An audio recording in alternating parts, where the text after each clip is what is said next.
Hello, my name is Pavlínek. I am from the University of Nebraska at Omaha in the United States and from Charles University here in Czechia. And I'd like to welcome all participants of the International Conference on the Automotive Industry here in Mladá Boleslav. The title of my presentation is Global Production Networks for Indirect Investment and Supplier Linkages in the Integrated Peripheries of the Automotive Industry. So I'll start with research questions, and after which I will explain briefly the concept of integrated peripheries of macro-regional production networks in the automotive industry.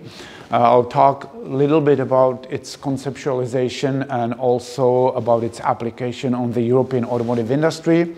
Then I'll talk about the foreign direct investment linkages, and after which I will talk about the case study of FDL linkages in Slovakia, in the automotive industry in Slovakia, and I will focus on the quantity and quality of these FDI linkages.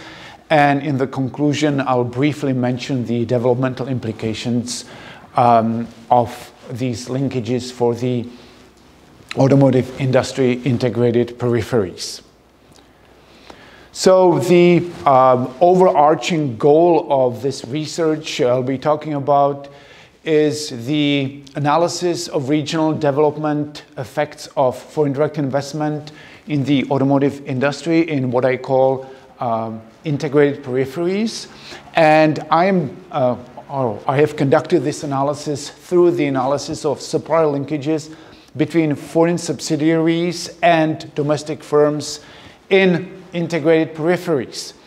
And there are three specific research questions this research has attempted to address. First, how can we conceptualize the regional development effects of FDI in integrated peripheries? Second, how are domestic suppliers and foreign subsidiaries integrated into automotive production networks in these integrated peripheries, and what is the extent of supplier linkages between foreign subsidiaries and domestic firms? And finally, I've been trying to evaluate the quality of supplier linkages between foreign subsidiaries and domestic firms and basically come up with a methodology how we can actually measure the quality of these linkages. So let me start with a brief explanation of spatial zones in core-based automotive industry macro-regional production networks. So I recognize three spatial zones, each of them having kind of different function within these macro-regional production networks and also kind of resulting in different economic rewards. So I recognize core areas, semi-peripheral areas, and also what I call the integrated periphery. I'm not going to go through all these kind of features of these individual spatial zones, but I'll just give you the example of countries. In the case of the European macro-regional production network of the automotive industry, Germany would be a typical example of a core country, while in the case of the North American macro-regional production network in the automotive industry, the United States would be a typical example of the core country. In terms of semi-peripheral countries, Britain, but also Sweden, for example, or Austria, are semi-peripheral countries in the European macro-regional production network of the automotive industry, while Canada is in the semi-peripheral position of the North American macro-regional production network. And in terms of the integrated periphery, East Central Europe is a typical example of the integrated periphery in the European macro-regional production network. But also, there are older countries or older integrated peripheries such as Spain, Portugal. I have Turkey there, but also, for example, Morocco that has been recently integrated into the European macro-regional production network. Mexico is a typical example of the integrated periphery in the case of the North American macro-regional production network. So let's focus on these integrated peripheries. So what are these? So integrated peripheries are basically peripheral regions within these macro-regional production networks that are located close to traditional core regions or core areas of the automotive industry, Western Europe or the United States. They are also located close to large and affluent markets in these core regions. And these peripheral regions have been integrated through investment, trade, production into macro-regional automotive industry production networks. So these integrated peripheries are typically very dynamic regions of growth and development of the automotive industry. They have typically lower wages than the regions that are traditionally part of the core or semi-peripheral regions of the automotive industry, but also lower wages than the older integrated peripheries. In the case of East Central Europe, for example, the wages are lower than in Spain, which is the example of the older integrated periphery. They also have a sizable labor surplus, especially at the initial stages of growth and development of the automotive industry. As I mentioned, they are geographically close to large and affluent markets, which of course lowers transportation and logistical costs. They are typified by the high degree of foreign ownership and control. I will mention that a little bit later, but generally in the European automotive industry, these integrated peripheries have the ownership, the degree of foreign ownership and control, which in many cases exceeds 90%. What is very important is that there are members of regional trade agreements such as the European Union or the North American Free Trade Agreement, or if they are not members, they have preferential trading arrangements with these trade blocs. In terms of the production, production in these integrated peripheries is strongly export-oriented. Usually, more than 90% of cars and even more of components are exported to foreign markets. And these integrated peripheries tend to specialize on the assembly of standardized cars, but also niche market vehicles that are expensive, such as luxury SUVs.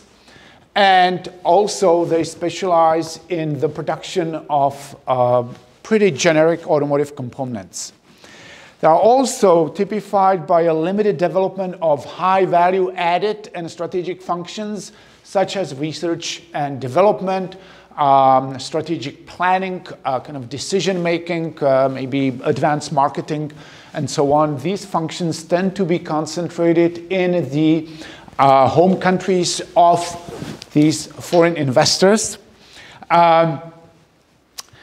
The states in the integrated periphery typically have kind of very friendly state policies towards foreign investors, so they tend to offer very large investment incentives and are willing to engage in competitive bidding for the investment.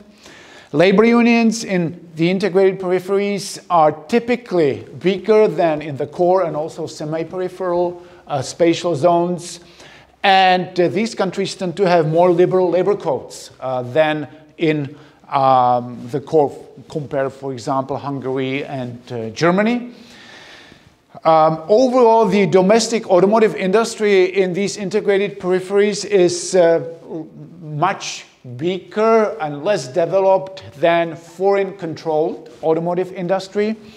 And overall, these integrated peripheries are integrated into the macro-regional production network, in our case, the European automotive industry, through predominantly kind of dependent supplier linkages as assembly platforms, and I'll talk about this in greater detail a little bit later.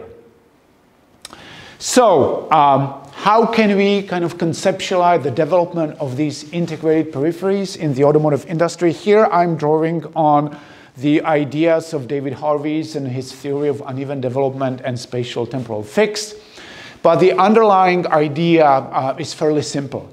Basically, production is drawn to superior locations. So now I'm talking about the automotive industry. And these superior locations have a potential of the higher rate of profit than the existing locations. And this potential is for higher rate of profit is based on labor surplus and lower wages. So this potential for higher rate of profit basically attracts profit-seeking capital, which is invested in these areas, and it results in growth of the automotive industry and economic development. This growth at the same time triggers restructuring in the existing regions of the automotive industry, in the core semi-peripheral regions, but also in the older integrated peripheries. And what is important is that these excess profit opportunities do not last. And they do not last because, of course, the growth over time exhausts the labor surplus. And as it does, wages tend to rise.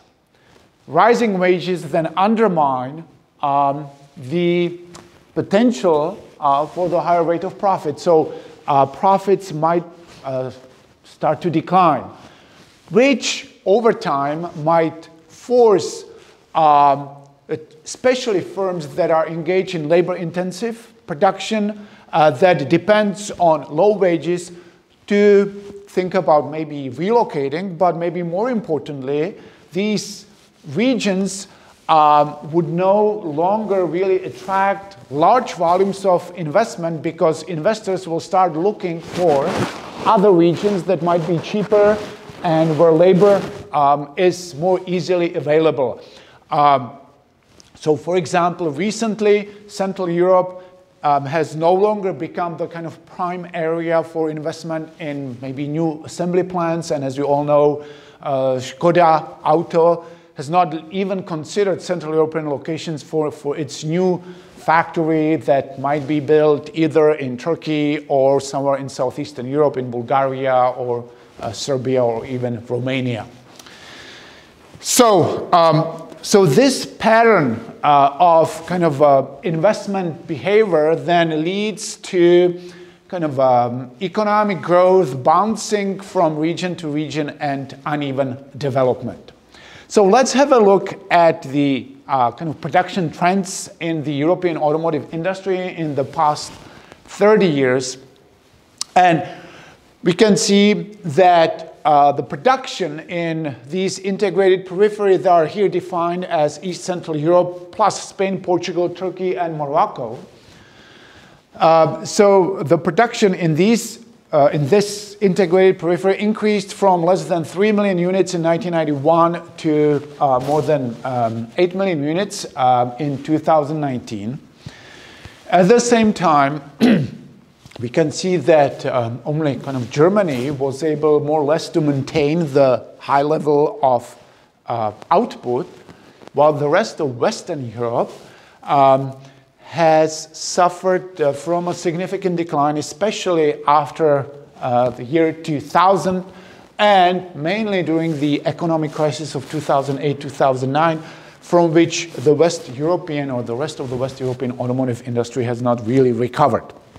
We can also see that here on the left, where we can see the percentage of cars produced according to these regions, and you can see that the share of integrated periphery increased from 18% to 42% between 1991 and 2019, while the share of the rest of Western Europe decreased from 44% to 26%. We also see the decreasing share of Germany in the past about five years. And just for the sake of comparison, I have also included Russia and Ukraine on the chart, which I consider to be unintegrated periphery of the European macro-regional production system. Now, I have also done kind of empirical research on the job creation at the firm level between 2005 and 2016. I was looking at the restructuring events in the European automotive industry. I have evaluated more than 2,000, about 2,194 restructuring events during that period.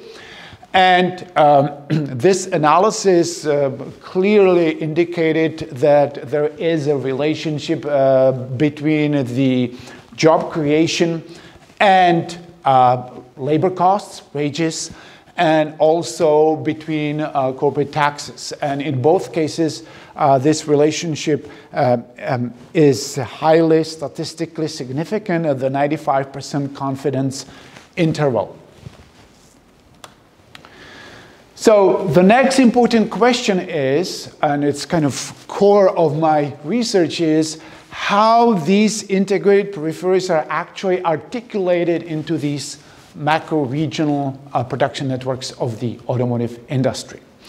Now, for this, I have turned to the global production networks perspective that looks at how regions and countries are integrated into global production networks, and they use the concept what they call a strategic coupling, which is about how basically transnational corporations through linkages, various linkages, trade, production, organized production in foreign countries or foreign areas, and how these foreign regions and countries are integrated into these or articulated into these production networks. Now, the GPN approach or global production networks approach recognizes three basic types of these strategic couplings.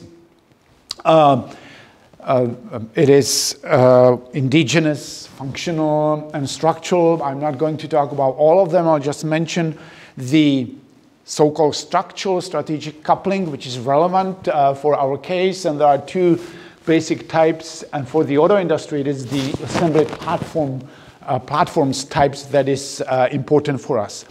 Now, these structural strategic couplings are generally based on regional assets and asymmetric power relations between transnational corporations and national and regional institutions. Now, what is important here is that, at least in the GPN perspective, this structural strategic coupling is considered to be the least favorable mode of articulation of integrated regions and places into global production networks or global value chains. And the reason for that is that these structural strategic couplings are typified by high levels of external dependency and control, which kind of translates into greater value transfer, of course, which is important for economic development. And also, there is a greater likelihood of decoupling and cost-driven relocations, which in our case of the automotive industry is true especially in the labor-intensive supplier sector. Next, I'll talk about FDL linkages in host regions, because, of course, these linkages are a very important mechanism through which domestic firms or local firms become articulated into these global production networks or macro-regional production networks. What is important is that these FDI linkages are very important or precondition for spillovers. And economists generally consider spillovers from foreign to domestic firms or host country firms to be the most important potential long-term positive effect of foreign direct investment on a host country economy, because, of course, the transfer of technology from foreign to domestic firms and the domestic or host country economy. I recognize, based on the literature, three basic types of FDL linkages in terms of their regional development potential: developmental, dependent, and detrimental. Developmental linkages are based upon long-term partnership between foreign subsidiaries, foreign firms, and local domestic firms. And this increases the likelihood of technology and knowledge transfer from foreign to host country firms, and eventually it might lead to upgrading of local firms. Dependent linkages are typified by the dependency of firms and regions on external actors. Typically, these are established by foreign subsidiaries mainly for cost-cutting reasons. And then the third potential type, or the third type, are detrimental linkages. So FDI may have detrimental effects on host country firms, local firms, domestic firms, especially in the form of negative employment and labor market effects. So in my research, then I have focused on studying and analyzing these linkages and their effects on domestic firms in Slovakia. And why Slovakia? Well, Slovakia is a typical example of the integrated periphery. As you probably know, in 2019, Slovakia produced more than 1 million vehicles. In 1990, it was less than 3,500, which makes Slovakia the 6th largest producer in Europe of passenger cars and the 18th largest in the world. But Slovakia is also interesting because it has the highest degree of foreign control over its automotive industry in the European Union. As of 2017, it was the level of 97.5%, so by far the highest in the EU. Because the data about FDI linkages are not available, I had to collect my own data. And so I have done that through qualitative research methodology. I have run the questionnaire with 299 firms with more than 20 workers in Slovakia in the very broadly defined automotive industry.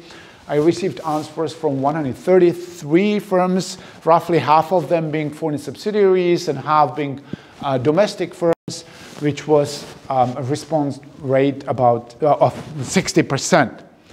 But in addition to the questionnaire, I have also conducted interviews with 50 firms in Slovakia between 2011 and 2015, of which there were 22 domestic firms and 28 were foreign subsidiaries. The location of these interviews is shown on the map. So I was looking again at the quantity and also quality of these supplier linkages. And generally, what I found out in terms of the quantity of supplier linkages was that there are very weak supplier linkages among foreign suppliers that are basically producing or operating in Slovakia. And there are also very weak supplier linkages between foreign subsidiaries and domestic firms. And both foreign subsidiaries and domestic firms are highly dependent on imports of components from abroad.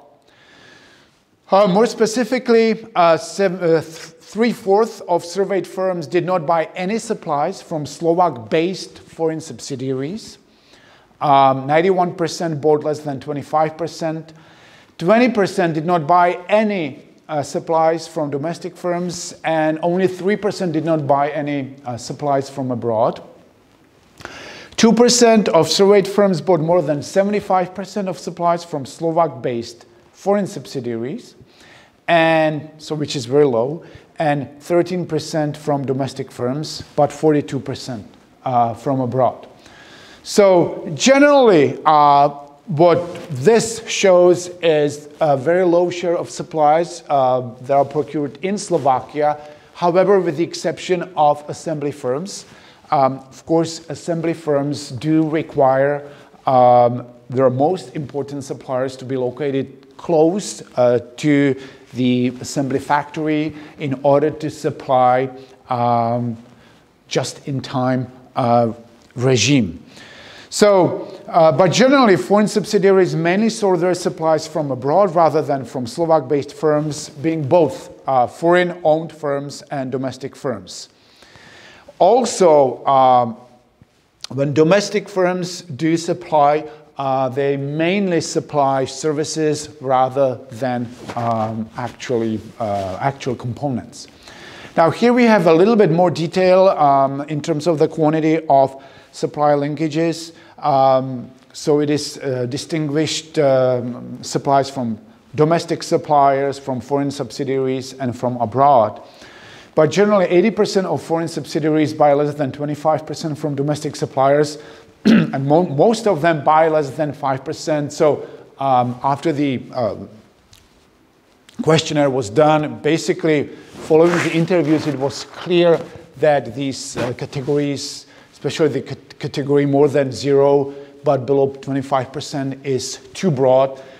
In most cases, the managers would say, well, we buy something from, maybe 1 to maybe 3%, but certainly less than 25%. 78% of domestic firms, almost 4/5, buy nothing from foreign subsidiaries. 79% of foreign subsidiaries buy nothing from other foreign subsidiaries. And foreign subsidiaries source the majority of supplies from abroad. So again, very weak kind of linkages in terms of quantity for both foreign subsidiaries and also domestic firms. And of course, I was interested in the reasons behind the fact that foreign subsidiaries buy most of their supplies abroad. And it is obvious, most of these are transnational corporations, so have centralized purchasing. So where supplies are being sourced from is decided at the headquarters, right? So these individual companies have no way of influencing it. Also, what's pretty common is that some of the source components and materials are not necessarily available in Slovakia. For almost half of the firms who said that had no linkages or did not buy anything or maybe very little in Slovakia. In some cases, buyers dictate where suppliers buy components. For example, if tell them you have to buy leather from this particular supplier who might be based in Italy, for example. Also, in literature, it is argued that these supplier linkages evolve or develop over time. And in some cases, foreign subsidiaries argue that they didn't buy anything from domestic suppliers because of their low capabilities. So next, I looked at the quality of these supplier linkages, and there's no established methodology how to evaluate the quality of these linkages. So I have chosen 3 criteria for classification of the quality of supplier linkages in those cases when they exist. First, the main reason for foreign direct investment and for continuing production in Slovakia. The second criteria is the research and development activities in domestic firms and foreign subsidiaries. And the third criteria was the nature of supplied components by domestic firms. And we'll look at them briefly in turn. So if you look at the main reasons for FDI and continuing production in Slovakia, you can see that basically the cost-cutting reasons predominate. We can include flow sourcing among cost-cutting reasons. But on these other charts, you can see the importance of labor costs for both kind of the reasons to invest in Slovakia and also to continue the production in Slovakia. Still in the early 2000s, Slovakia had the lowest wages in Central Europe compared to Czechia, Hungary, and Poland. So the cost-cutting reasons played very important role, but as we already know, the cost-cutting reasons also indicate dependent linkages. The second criteria was the extent of research and development activities. Now, if you look at these two charts, you can see that the majority of firms do not conduct any research and development in Slovakia.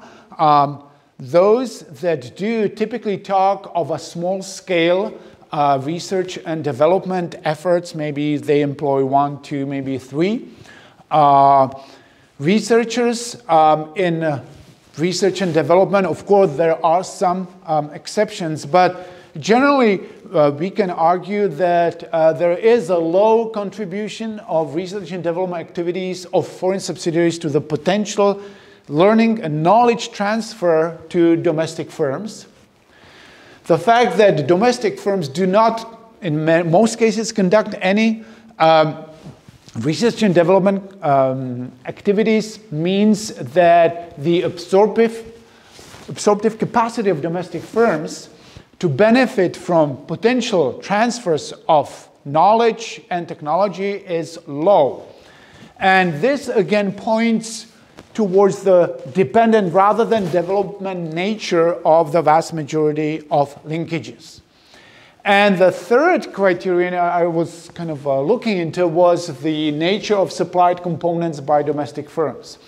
So first I classified domestic suppliers into what I call the kind of niche production and standard production. The standard production is kind of a large-scale, large-volume production for the assembly operations. Niche production obviously means typically low-volume production, not typically for the assembly operations. And we can see that more than half of domestic suppliers that were interviewed and surveyed engaged in the niche production. In the case of the survey, it was 2/3. Then I have also classified the production in domestic suppliers into 3 basic classes: simple components or simple production, more advanced complex components or production, and the relatively complex production of more complex components. And the results of that classification are shown here. So we can clearly see that these standard suppliers that are domestic firms that are supplying the assembly operations, in the vast majority of cases, 87% supply or produce simple components.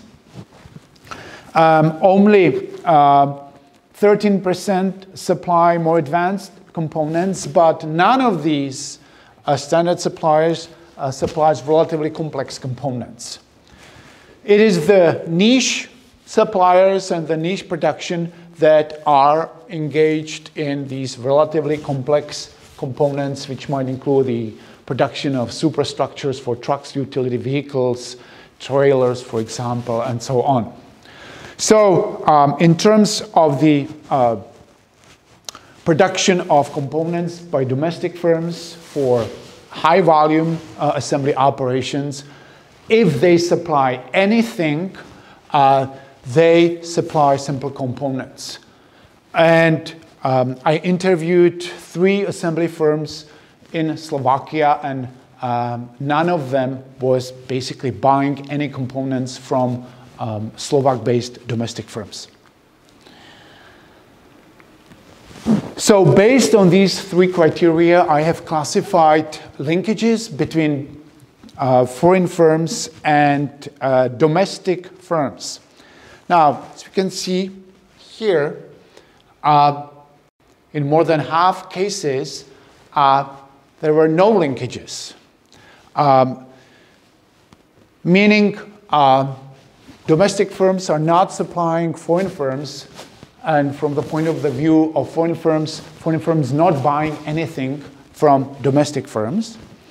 In those cases where linkages existed, they are in all cases classified as dependent linkages, and I did not find any developmental linkages among these firms that were surveyed and interviewed.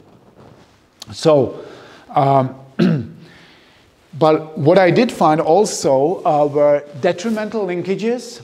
So there are cases in which foreign direct investment had negative consequences for domestic firms, especially, as I already argued, in the labor market. So, for example, about half of interviewed domestic firms lost workers to foreign subsidiaries, which was lost to them, right? They trained very often these people. And for more than half of them, it became more difficult to hire workers.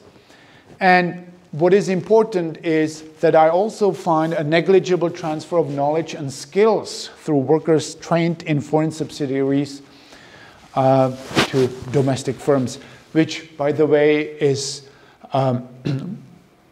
argued as being an important mechanism through which knowledge, know-how, technology are being transferred from foreign subsidiaries to domestic firms. So I have really found a very low level or negligible transfer. So this leads me to finally to conclusions about this research I've conducted in Slovakia. So I have found only tenuous linkages of foreign subsidiaries to domestic firms and weakly developed linkages among foreign subsidiaries that operate in Slovakia. The linkages that were found, if there existed, were classified as dependent and also in some cases detrimental. And why is this important? Well, it is important because it minimizes the possibility of knowledge transfer from foreign to domestic firms and the development of spillovers, which again is considered to be the most important long-term positive contribution of FDI to economic development in host countries. Now, what it means is that the effects of FDI in the automotive industry of Slovakia for the Slovak regional economic development is or has been weak. And at the same time, Slovakia, as I already argued, has become highly dependent on foreign capital, technology, and know-how, which I would argue represents the greatest long-term developmental threat for the Slovak economy and its automotive industry.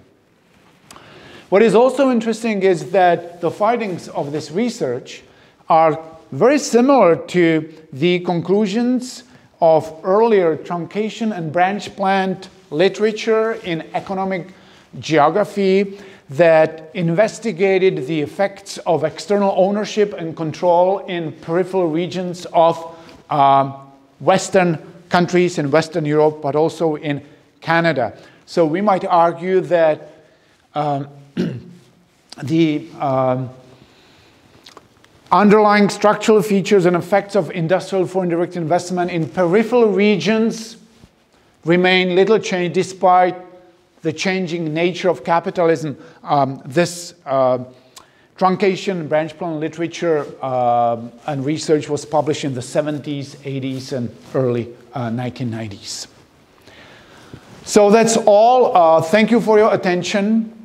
And of course, there is much more detail available about this research, about this methodology, the conclusions in two articles I have published recently. One was published in the Journal of Economic Geography, and maybe more specifically, this research has been published in Economic Geography, and both of these articles are available online and open access. So thank you very much for your attention.